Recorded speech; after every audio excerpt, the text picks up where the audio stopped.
ఎలాంటి పరిస్థితుల్లో ఈరోజు మనం ఉన్నామంటే, నువ్వు వద్దన్నా చెడు నీకు వినపడుతుంది, నువ్వు చూడనన్నా చెడు నీకు కనబడుతుంది. సోషల్ మీడియాలో కమెంట్స్ వస్తే అందులోనూ బూతులే, ఫేస్బుక్ తిప్పితే ఆ పెట్టే టైటిల్స్ లో బూతులే, యూట్యూబ్ ఆన్ చేసి యూట్యూబ్ చూద్దామని తిప్పితే థంబ్నైల్స్ లో బూతులే, ఎక్కడ చూసినా అశ్లీలత.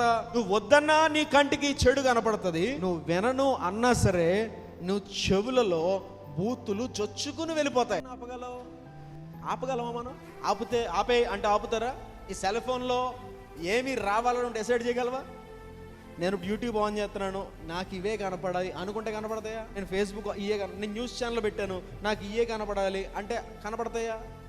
నీ చేతుల్లో ఏమీ లేదు. ఇప్పుడు సాతాను టెక్నాలజీలో ఉన్న ప్రతి దాన్ని, ప్రతి యాప్ని, ప్రతి ఛానల్ని, ప్రతి మీడియాని ఎక్కువ శాతం వాడుకుంటున్నవాడు సాతానే. నీ ఆలోచనలు పాడు చేయాలని ఒక యుద్ధమే జరుగుతుంది. దానికి పేరు స్వేచ్ఛ అని పెట్టారు. ఎవరి చాయిస్ వారిది, నా ఇష్టం. ఇలాంటి కాలంలో దేవుని బిడలంగా మన ఆలోచనలు కాపాడుకుంటేనే అవి క్రియల దాకా దారి తీయకుండా మనల్ని మనం కాపాడుకోగలం. మన ఆలోచనలు చెడిపోతే, ఒకవేళ అది క్రియల దాకా దారి తీయకపోయినా ఆ ఆలోచనను బట్టి మనం పాపము చేసిన వారి జాబితాలో దేవుని దృష్టిలో ఉంటాము అనే సంగతి జ్ఞాపకం ఉంచుకోవాలి.